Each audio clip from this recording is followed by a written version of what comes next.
Today's video, we're going to look at the Philadelphia Eagles on a ranking of teams, but we're not going to really pay attention to position, but really the three things they address. What went right, what went wrong, and what's left to address. What's up, it's your boy Cintron, come back at you with another analysis / news video, and I kid you not, it's my real name.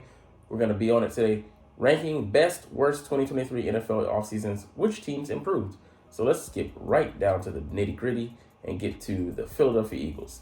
So they're ranked number 4 on this list on teams that have improved. There are 3 ranked above them. I don't really care about that, but it's getting to what they said.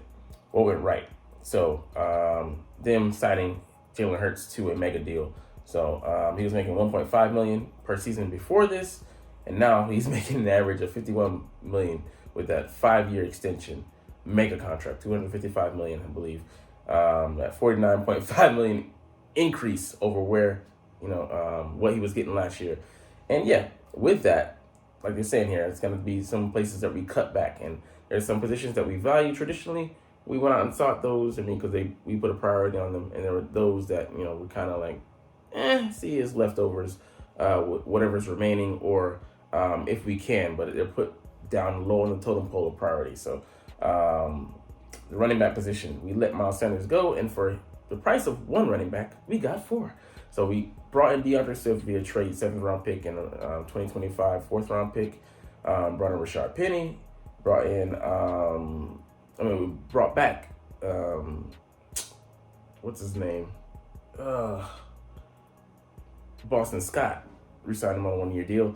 And we already had Kenneth Gainwell on the roster. He was one of the 2 remaining running backs, with the other being Trey Sermon, who's most likely going to be a cut, because we don't have the space really to keep 5 running backs, even though that would be a great luxury, but 4 will do. And Sermon, he's just the odd man out. His skill set and can be filled by other guys, contingent on them not getting hurt.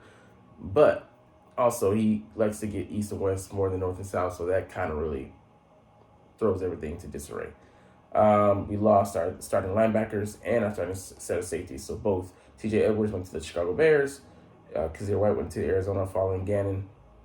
C.J. Gardner-Johnson let re-signing attempt fall apart, and he went out to the Lions, with his tail between his legs. Marcus Epps went to the Raiders and got a solid increase. So could be just as good. Could be most likely going to be an upgrade, even though he was steady. He was underrated. Going to be tough to replace him, but some of our parts could be better than our whole. The whole could be better than some of our parts, because you can't have stars at every position. Kazir White was solid despite what you might believe, and we'll see how he might be replaced, because 2 candidates, it could go either way. And with him, his replacement as well, we really don't know what we have, but we'll see. We shall see, one way or another. But we were able to, fortunately, hang on to James Bradbury and Darius Slay in lieu of C.J. Gardner-Johnson letting things fall apart. But I actually thank him for that, because it's hard to find corners than it is safeties. And I'd rather have 2 guys on the island who know how to hold things down. And we're the best duo last year, with Bradbury having the best passer rating in the league, 51.8 or something like that, in that neighborhood last year. And Darius Slay having a Pro Bowl season, not too shabby with it. We need to see more of the week 2 shutting down of Justin Jefferson that he showcased, and him being allowed to play like that in our scheme. But signed them both to, I think, 3-year deals, and that was a great win for us, even though they are getting up in age, with Darius Slay turning 33 this year, and James Bradbury on the precipice of turning 30 years old, if not already.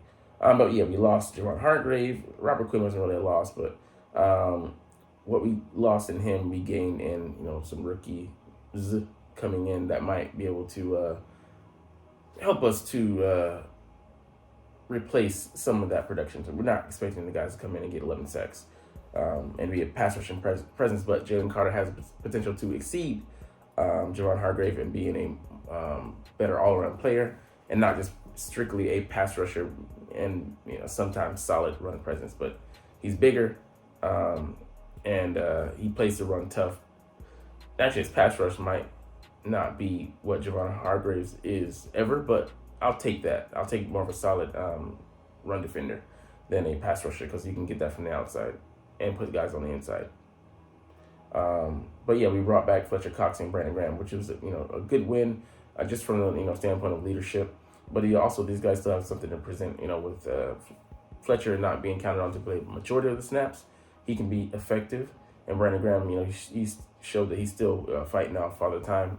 35 years old, had his best season sack wise, set a career high with 11 sacks, and he's still getting it done there in the trenches. And I like to bet on him still for a year in a rotation, not playing the majority of the snaps to be effective. Now the new guys, Jalen Carter, we spoke on him a little bit. Got some new tools for Sean to decide a new defensive coordinator. Yes, he's been thrust into a new role. Pause. New role, not a new hole. But he's been given some tools. Like Nolan Smith at the end of the first round, and number 31 overall, who just a guy who just gets after it.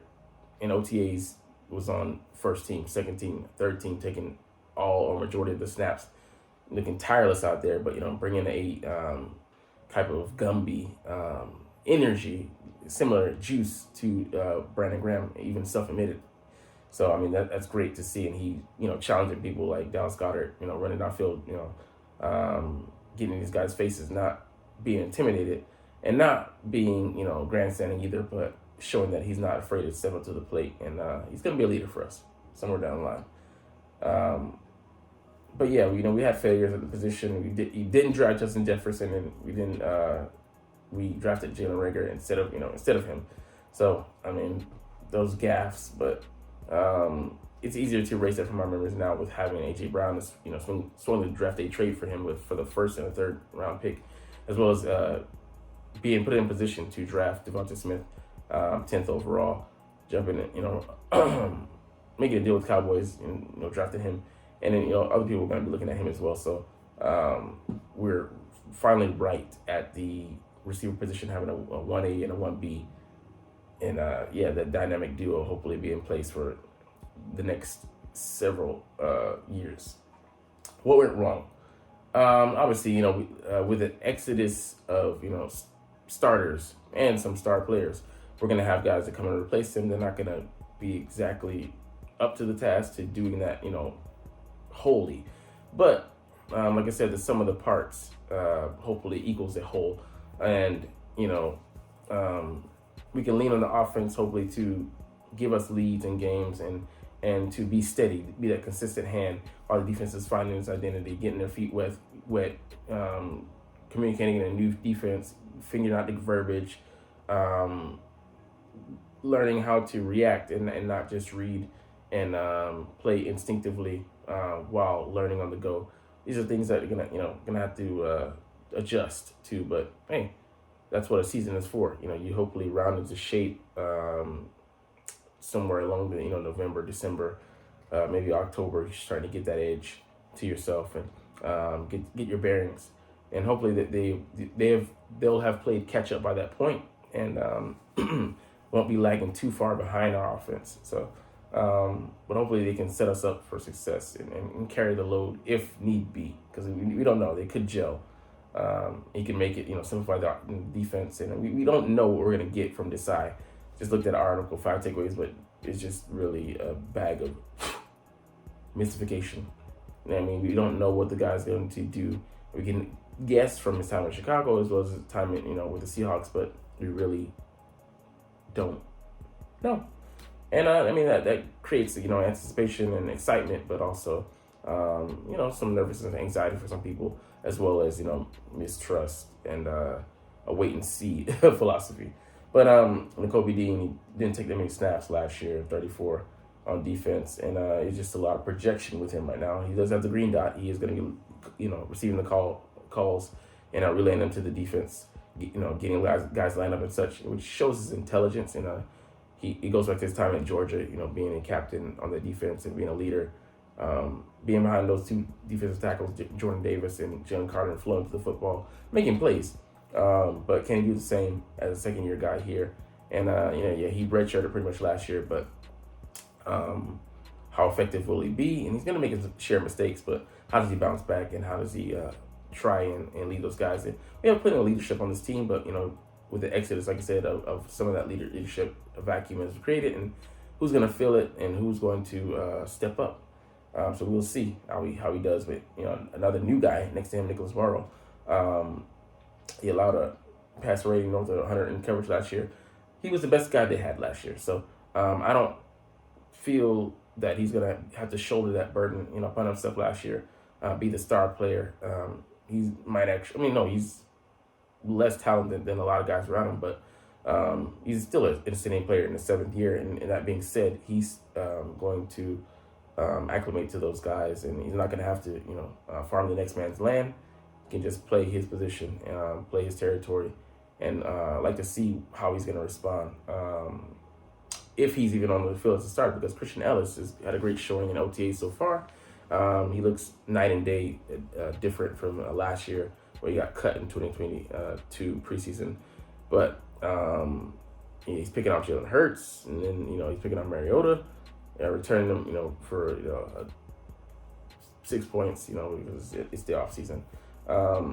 But he is hungry, man, and he has decent size, good speed for the position as well. And just look at the highlight clip of him. He reads and diagnoses. He's gonna make mistakes. He got cooked by Devonta Smith, but who is Devonta Smith not cooking? And then he's cooking a linebacker. So I'm like, bro, are you really even cooking with gas? So that being said, I'm not too concerned about Nicholas Morrow being out of place. And like I said, we can't have superstars everywhere. And if he's just solid, if the linebacker's just solid or even decent, I think we'll have a good two potentially great defense. Safety will be stretched with Reed Blankenship filling in for C.J. Gardner-Johnson. Yeah, C.J. Gardner had a 28.2 quarterback rating. Yeah, but he was out of place at sometimes. And he wasn't the best tackler, but Reed, he does handle that very well. Chiefly being, look at the NFC Championship game where he forced that fumble on Deebo Samuels with a solid hit. And yeah, he was a rookie last year. He's already being interviewed at the podium, getting that spotlight and speaking with wisdom, with like a man mature beyond his years, kind of like, somebody on the quarterback of our offense. He's a quarterback of the defense back there, maybe. Could be that. But yeah, on that Christian Watson long touchdown catch, he took a wrong angle. He learned from that. Like that's one bad example. Rarely was he severely out of place, and he learned from a lot of his mistakes last year. And he's only going to build onto that, having going into training camp as a starter, presumptive starter, and learning from film and these OTAs and in defensive install, and he's now a veteran. He's flying under a different banner of leadership this year, and he's no longer a rookie.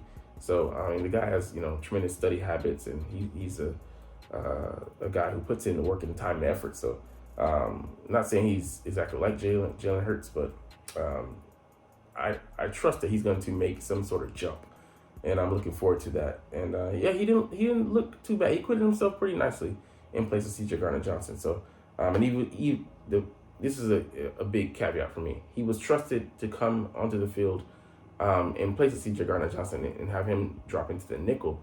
So they're occupying the same field. As a rookie, he was entrusted with that role. So that says a lot about him and where and the trust they had in him, the faith they had in him, and also the kid's ability. So Terrell Evans playing in the line of scrimmage. He's a solid safety. He's had 5 career picks, but I do believe he can make plays and be freed up by those 2 talented corners. He's never played with 2 corners like this on a defense, and he's also never had a team that highlights situational football like they have, and he's learned.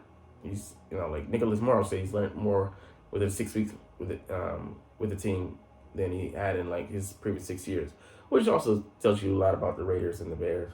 And he also might be speaking to hyperbole because he did play for Sean Desai, I think he didn't play for them last year. So it's quite interesting. But we shall see. But I think Terrell, I mean, he's a veteran. He can lead this secondary, and he'll be more solid and spectacular than people think. So he could be underrated coming into the season. What's left to do? Howie Roseman saying he's an aggressive GM. There are always a couple spots he's looking at to fill and places he's looking to address. We have 4 roster spots still left open. Offensive line, safety position, a trade, linebacker, Patrick Queen, Isaiah McKenzie. There's plenty that can be done. Daniel Hunter, I mean, just putting it out there, D-Hop. I mean, I don't think those last 2 names are applicable, but we will see because it's not yet September. And even if it is September, they have till the trade deadline. And we all know Howie isn't like the devil. The man doesn't have idle hands. He never sits on them. He's going to keep those those bodhisattvas moving. And you know that's a lot of arms. But anyways, let's get into some other stuff around the league. Man, we have these Kelly Green jerseys, man. See the Randall Cunningham wearing it, sporting there, but they look good, man. It's just not showing up on my screen. Yeah, I mean, like they look good though. Trust me. Go look for yourself. The rings. Okay, there they are.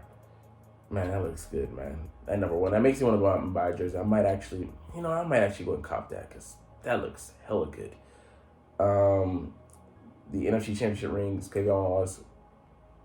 Yeah, glad you're showing them off. Yeah, some 49ers, 40-winer fans somewhere is pissed. I don't care about these because they're not the piece of jewelry that I truly want us to adorn. So,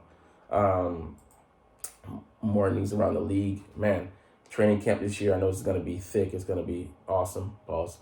But the tickets for single games and 1 open training camp practice go on sale June 13th. So make sure you get those tickets. If you're in the area, I'd have to halfway across the world to go. So, no, that's like today. I mean, no, today they'll go on sale. But who knows? Maybe I could fit a game. But it most likely end up being the one that I can't go to somewhere in August. I ain't flying. Well, I might fly halfway across the world just to do it. But anyways, another logo that has nothing to do with us, but they got some dog in them. Let's see it.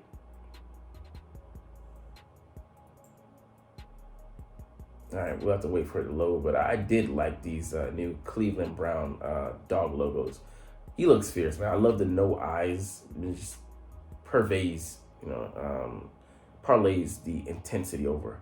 Like, so, I mean, with this, if I was a, Browns fan, I'd buy me a jersey with that logo on it. And keep the, the paw prints. It looks like a little ish, but, you're not supposed to be, you're supposed to be chasing those, not looking like those. But anyways, but yeah, that's gonna be it. We're not gonna get into any more news. But anyways, we're gonna get up out of here because the truth is, I know that you're not even watching though. But as always, it's fly Eagles fly and let's motherfucking go. Like, comment, share, and subscribe if you Thanks for watching. Check me out at Cintron, Cintron Anime, Cintron Life, or Cintron Laughs, or other social media.